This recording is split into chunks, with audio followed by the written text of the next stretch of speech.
What up guys, Gozen here for AnimeUproar, and today we are going to be talking about the magic-loving wizard king himself, Julius Novachrono. This one goes out to all of you who requested a video on Julius in the comments. Keep the suggestions coming. If you like seeing Black Clover content on this channel and want to keep it coming, make sure to smash that like button to let me know. If you are new to the channel, join the most OP magic squad on YouTube by hitting that subscribe button and ringing that magic YouTube bell. If you can't get enough Black Clover, you can get even more content on our Instagram and Twitter at AnimeUproar. Now without further ado, let's proceed. Warning, spoiler magic ahead. If you haven't read the manga, equip anti-hater magic before you proceed. Okay, now let's get into the legend's story. When the story starts, the Wizard King is 42 years old, which surprised me. He is born with time magic, and somewhere along the way, he gets a coverless grimoire. As a magic knight, moving up the ranks, Julius was surrounded by nobles who discriminated against commoners. He overheard powerful people say stuff like, honestly, no matter what they do, the commoners' magic powers are limited. I don't know why they even bother living.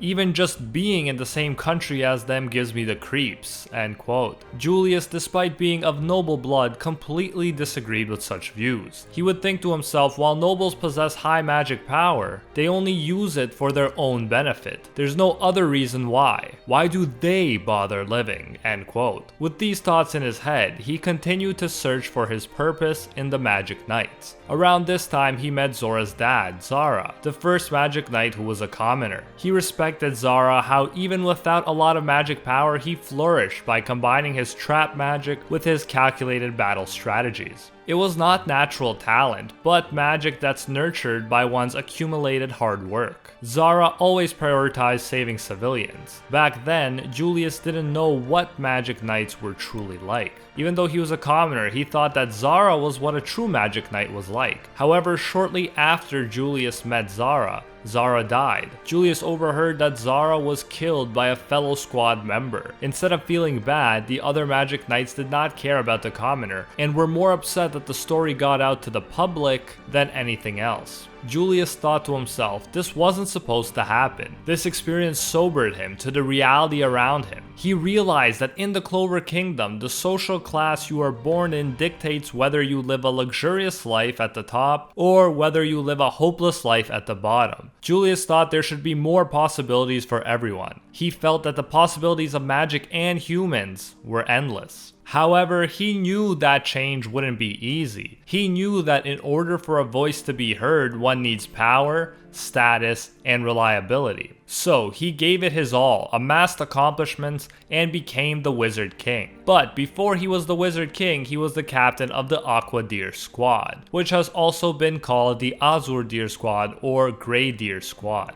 But I'll go with Aqua Deer Squad from this point on, since that's the translation that the anime uses. During this period of his life, you can see his philosophy reflected in his actions. Julius reached out and helped out both William Vongent and Yami Sukehiro when others looked down on them. William was the illegitimate son of a noble and lived in the Forsaken Realm until he was 8.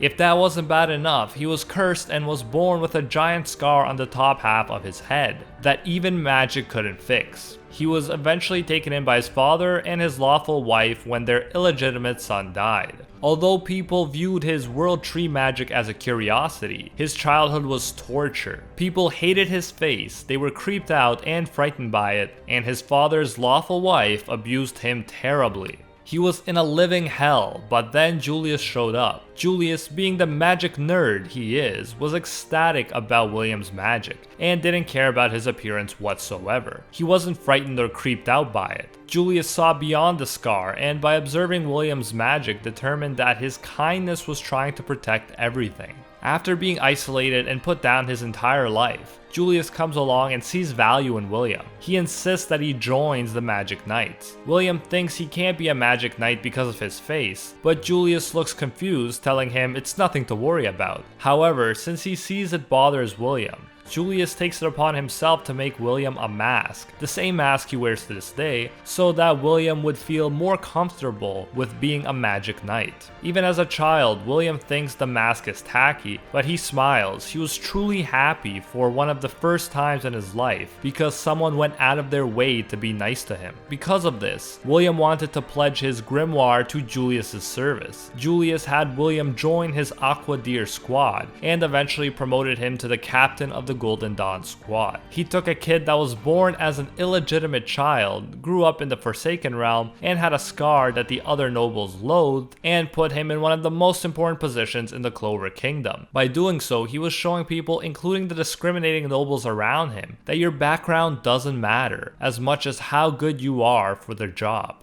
Julius also did a similar thing for Yami, who had absolutely no royal blood and wasn't even from the Clover Kingdom. When he was younger, Yami was viewed by others as an unwanted castaway from a foreign country who washed up on the shores of the Clover Kingdom. He lived on the coast by himself, and people judged him by his appearance, saying that he has mean eyes and that he looks dangerous. Somehow, Yami ended up getting chosen by a Clover grimoire. However, his dark magic only creeped the other kids out, just like William's scar did. But then he meets Julius, who is overjoyed when he sees his dark magic, since he's never seen it before. At this point, even as captain of the Aquadeer squad, Julius was still taking the time to wander around in disguise and look for interesting magic, a hobby that would continue for the rest of his life. After being ostracized by everyone else, Yami is touched by Julius's interest and kindness, and eventually ends up joining his Aquadeer squad. Keep in mind, Julius is a Magic Knight captain and probably a busy man, but he still takes the time to help Yami learn to read and write in the language of the Clover Kingdom. After Julius becomes wizard captain,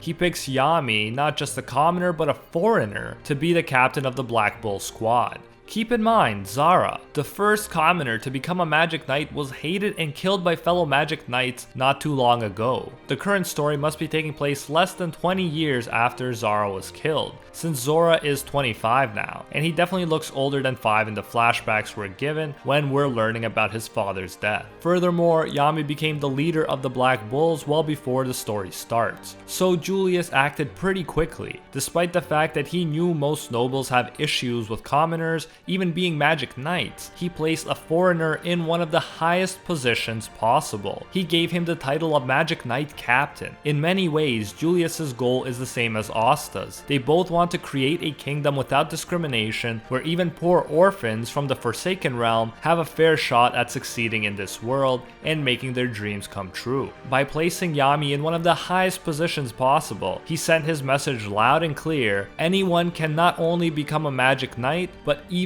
a Magic Knight captain. After becoming the Wizard King, Julius focuses on trying to make the kingdom a better place for all, while also traveling around in disguise and exploring new forms of magic. The two are sort of tied together. Since he discovers cool and interesting magic possessed by commoners, he can invite them to join the Magic Knights, which in turn will encourage more commoners to join the Magic Knights. The more commoners join the Magic Knights, the more commoners will feel like they can become Magic Knights, and the more nobles will have to accept the fact that commoners can be just as capable and worthy as them. One day, on one of his interesting magic hunts, Julius sees Asta's anti-magic at work, and later he specifically asks for Asta to go on a mission to explore a dungeon. Clearly, Julius immediately takes an interest in Asta. That interest is related to his unique kind of magic, but I bet he also sees that Asta, with his poor magicless background and undying drive to become the Wizard King, has the potential to help his own dream come true. After Asta successfully completes the dungeon mission, the Magic Knights are invited to see the Wizard King, and Asta and Yuno ask Julius, how does one get to be Wizard King? Klaus starts saying that they need a noble heart, but Julius cuts him off and says no, it's merit. He says people just want one thing from the Wizard King: achievements that mark you as the strongest. Produce results. Devote yourselves to building a reputation. That's everything. No one who's unable to do that could ever stand at the top. So if it wasn't clear enough for the reader already, here the Wizard King clearly shares his view that having noble blood is not a prerequisite or even an advantage if you want to be the Wizard King. He makes it clear to Asta and Yuno that they, commoners from the Forsaken Realm, can earn the title of Wizard King if they work hard and prove that they are the strongest. He could have said anything, but he purposely said something that would encourage them to work hard and make it happen. He pumped them up on purpose because, in my view, he wants a commoner from the Forsaken Realm to become the Wizard King.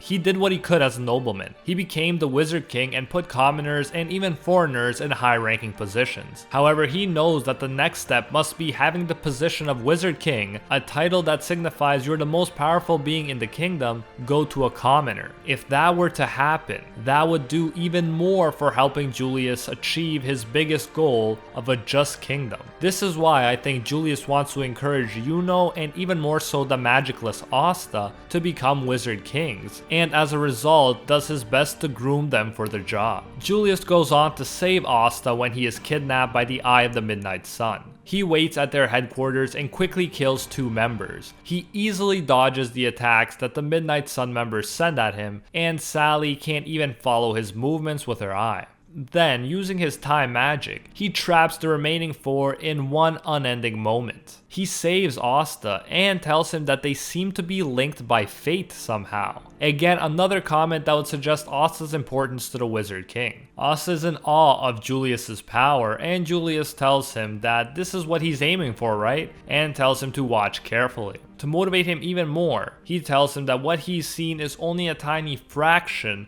of what he'll have to surpass. Then Patri shows up, temporarily blinds him with his light magic, and manages to rescue 3 of the captured members. Julius says that the light magic is faster than his, but he was skilled enough to keep 1 member despite being caught off guard. The Wizard King even manages to hit Patri's arm with acceleration magic so that it looks like the arm of a mummy when we actually see it later. Not only does this part set up how powerful the Wizard King is, it also shows that he is ready to kill those who will endanger the safety of the Clover Kingdom and his ideal. He killed 2 members of the Midnight Sun without hesitation and was ready to kill more. Thus, despite his often easygoing magic nerd persona, he can clearly get serious when the situation calls for it. This will be important to keep in mind later on. Even after the damage done to the city after the Midnight Sun attack, it is made clear in the manga that Julius has great support among the people. It is clear from this section that Julius is a great leader. When he realizes the extent of the damage done to the capital, and that one of his strongest Magic Knight captains, Fugolion, has been seriously hurt, he does not blame anyone but himself. A less competent leader might place responsibility for the damages and injuries on his subordinates, which would in turn breed resentment, resulting in less loyal and competent followers. However, Julius takes responsibility. He says, "One as strong as Fugolion, and they don't even know when he'll wake up.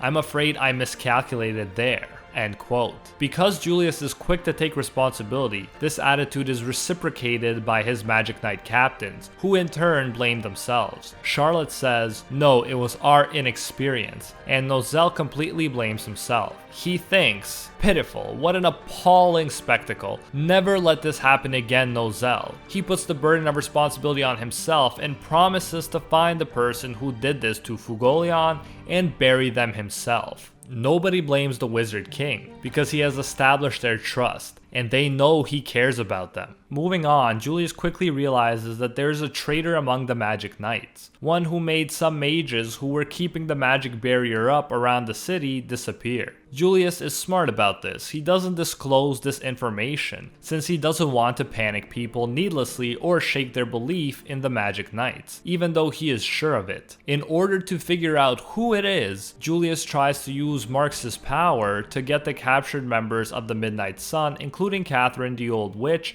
and the man Julius caught, to tell the truth about who the traitor is. But there's a spell on them that is protecting their memories. The Wizard King, being the clever man he is, realizes that Asta and his anti-magic might be able to cancel out that spell, and his hypothesis proves to be correct. After this, Julius calls in the Magic Knights, and the Midnight Sun members reveal that Gelder Poiseau was a traitor, who broke the rules for money. Later on, Julius is talking to Yami and Asta, and again takes responsibility for what's happened. He says, "I sprinted at full speed to get where I am, but as a result, I may have made a lot of mistakes. mistakes. Julius is wise enough to know that he can trust Yami and Asta with the truth and the mission to go into the underwater temple, even while he knows there may still be traitors in the Magic Knights. Yami is so loyal to Julius, he salutes him and says, "I'm just going to use my power to prove it, that's all. To prove that you've made no mistakes." A touching and heartwarming scene which shows how great of a leader Julius is. He can even bring the best out of people like Yami, who almost always acts like he's pissed off and ready to kill someone. Once again, Julius suggests that he is once more grooming Asta to eventually become the Wizard King,